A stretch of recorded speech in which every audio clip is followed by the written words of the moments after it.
Hello and welcome to episode 17 of my trip down memory lane back to the Pacific Crest Trail and my Thru-hike from exactly 10 years ago. In this episode we hike our first real miles in Oregon. We had already walked a little way to the highway to Ashland, but that was only a short distance. And now we're actually entering the first major stage in Oregon. Although I don't think the stage was that long. I think it was less than 100 miles. I'm not really sure, but yeah. And I also have very few memories of this specific stage in general, which means that this will probably be a very short episode. But I can remember that we were primarily just looking forward to reach Crater Lake. Crater Lake was a destination we had always seen in our minds as a place we really wanted to go to and we really wanted to reach. And yeah, that would be the final leg on the way to Crater Lake. Because in Mazama village, where this stage ends, let's say this is the base camp for Crater Lake. And from there you can reach this lake, this beautiful lake with a small detour. The PCT doesn't go directly there as most hikers do. But it's only a very small detour. But we'll get to that in the next episode. In this episode, we're just going through the first landscapes of Oregon. And I remember this part very well because I thought it was just so beautiful. I had this feeling of, Monument Valley, those big rock formations, and somehow I had a bit of that vibe when I saw these rock formations, and it gave me a bit of a Wild West feeling, a kind of Karl May romance. I don't know if you guys know Karl May. He's a famous German author who wrote a lot of books about the Wild West, and I found it very beautiful at the time. And then we also had our first views in Oregon, and we could have had them. You can see it's pretty smoky. So this isn't fog, it's smoke from wildfires. And it was, of course, a great pity that we often didn't have these beautiful views. Oregon really thrives on the panoramic views it offers. While the Sierras, for example, thrive on spectacular mountain formations, rock formations, waterfalls, and the like. Where you don't really have a panoramic view unless you're on the summit or at a pass. Oregon thrives on the fact that you're actually quite high up most of the time, hiking on ridges and stuff, and simply look down into the valleys and into the country. And we were denied that. However, I think it still looks kind of beautiful. For example, here, I think the smoke gives it a bit of a mystical atmosphere, but of course, when you know what this smoke means, it's really not beautiful at all. But it accompanied us quite a lot in Oregon. And otherwise, I remember from this stage that we also were just lazy a lot, even though we hurried to Oregon, to Crater Lake. But we had made a plan for how far we wanted to go every morning. We always discussed in the morning where we wanted to camp in the evening. We then looked in the trail notes to see where there were good camping opportunities, and but we realized quickly that we were actually making much faster progress here, which meant that we could take longer breaks and relax. There were a few other hikers we had teamed up with, and we often chatted with them during the breaks or in the evenings, and I remember that we had a really cozy time there. There was also some trail magic a few times. One of the other hikers had a visit from his family, and they did some trail magic. And yeah, it was just really nice to enjoy a little company every now and then, to enjoy life and freedom a little, to just sit down and relax. Maybe not in spectacular places, but just in the middle of a forest here at some spring or something. But, just to unwind without having to do a lot of work. We just realized that we were making good progress and that we could now just relax a little bit. And that was really nice. Yeah, we originally wanted to spend the night in this cabin, but when I got there, it was full of mice. Mice are a big problem on American trails anyway. And like, for example, on the AT, in the shelters, it can sometimes be a real nuisance. And that was the case here too. So if you can see and hear the mice during the day, it's best not to sleep there. And we ended up camping nearby and it was fine. And I remember there was a pump here somewhere that was quite nice. You could pump water there. It tasted quite metallic, I remember that. But yeah, it was still kind of fun and nice to have. Otherwise, we always got our water from streams or lakes, of course. And that was sometimes a bit annoying, especially with the lakes, because we had these collapsible folding bottles, these soft bottles, and it wasn't easy to fill them in a lake because you cannot just dunk them in the water like a regular bottle. And so I usually used a Ziploc bag, filled it with water, and poured it into the opening of the bottle. And others cut a part of their bottles, part of plastic bottles, to use them as kind of a funnel. And yeah, there were different ways to get water from standing water into a collapsible bottle. But you get creative when you're out there.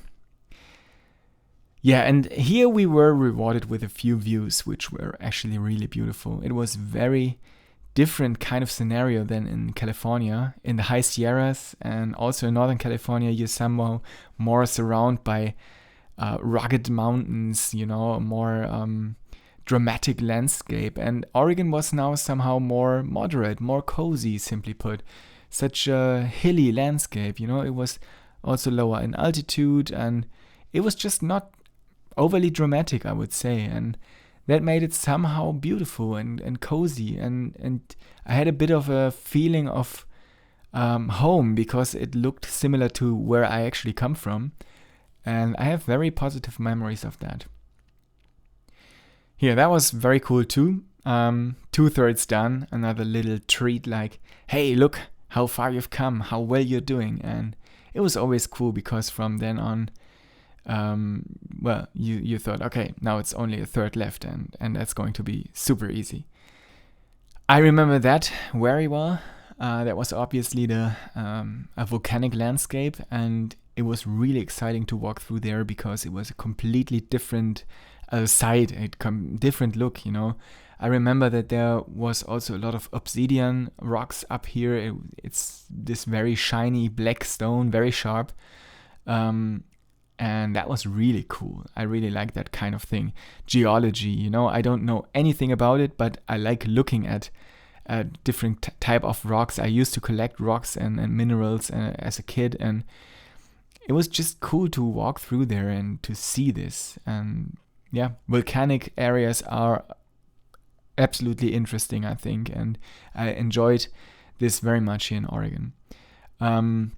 This mountain here, I don't know, I remember I think it's called Mount McLaughlin or something, and that's something I remember very well from Oregon, that when you had mountains, they were really spectacular ones, like cones, because many of them were volcanoes. I don't know if this is actually one, I think so. Well, it was very cool to see these very present, very prominent mountains in the landscape. And yep, so we just kept walking towards Crater Lake, towards Mazama village, and yeah, there were beautiful views. There was a lot of smoke. That wasn't so nice, of course, as I already said. But all in all, I think it was a nice stage, but it just didn't offer any huge highlights that I can remember very well, which is completely normal. I mean, you have a postcard moment every day on the PCT, but there's also just normal landscape, which at some point is reduced in the intensity with which you perceive it. So if I were to be dropped off there now after spending 6 months in a city or something like that, I would of course say this is so beautiful, so great, and so on. But when you've been on the road in spectacular landscape for months, like we are now, then something like this is just normal. And yep, I don't think that's a bad thing. Yeah, and now we're very close. Here it says Crater Lake National Park, very close to our big destination, and the euphoria definitely rose. We wanted to get there quickly, and we're really looking forward to seeing Crater Lake soon. My girlfriend especially was looking forward to it because it was the goal of her entire trip, something she really wanted to achieve. And I have to agree with her completely. It's a beautiful place, and we just see how spectacular it is in the next episode. Yeah, and as you can see, we continued hiking through geological interesting landscape, through volcanic landscape, and I really like that. Oregon is only number 4 out of 5 sections for me, so it's not that high. But that doesn't mean that I didn't like it. It's just less spectacular compared to the other sections. Northern California definitely had some moments that I didn't like, but I really liked Oregon. It's just that I like the other sections even more. But yeah, I know that I particularly enjoyed the geological aspect in Oregon. Yeah, what is not so enjoyable, of course, and here we can really see it in the video, and in its extent, are the burn zones. There are quite a few of them in Oregon as well as in Northern California, and it really is, it makes you sad. It makes you very depressed when you walk through that, and you can really see how dead everything is here. That is probably a very fresh burn zone. Sometimes you can still smell it, even though it's already a year old or so. But here there is really no life back yet, and everything is really dead. And it was always nice to see in other burn zones that nature can recover there, that life returns there. But as I've said in other episodes, there are more and more wildfires due to climate change, and that's really, really tragic. And I'm glad I did it 10 years ago, even though I want to do the trail again sometime. But yeah, I'm still glad that I saw it in such good condition as it was back then, and it's very different now. Yeah, and then we crossed another milestone at the end of this section, 1,800 miles, very close to 2,000, which is going to be another very crazy number. I think we get to there in not the next episode, but the one after that, I think. But it was definitely awesome to see the 2,000. Let's say that already. And yep, in the evening we pitched our tent here with this beautiful sunset, relatively close to Mazama village. And we walked there the next day, and there is I really liked Mazama village. There's a general store or something like that, but above all there were picnic tables and a Wi-Fi, and there were a lot of PCT hikers hanging out, and I think I took a shower there too. Maybe there was an RV park or something like that. Anyway, it was very relaxing, and I remember very well that we sat around there a lot, talked to other hikers, and I also think that's when we found out that the other German guy we were hiking with for the first 2 months or something like that was no longer on the trail. He had dropped out at Crater Lake, and Crater Lake was his final move, so to say. And it was kind of crazy because he was such a strong hiker, but I somehow had a feeling that would happen. It was really strange. In the days leading up to it, I had been thinking about him, whether he was still on the trail and stuff, and I think he left. And somehow I had that feeling. And then he sent us a text, and that's just how it is. Not everyone finishes the trail. And but I can remember, as I said, that we spent an exciting afternoon in Mazama village and then hiked out to Crater Lake. But we will get to that in the next episode. And until then, as always, if you liked it, feel free to subscribe to the channel, leave a like, and there will be videos of my GR11 Thru-hike coming soon. It's going to be really spectacular.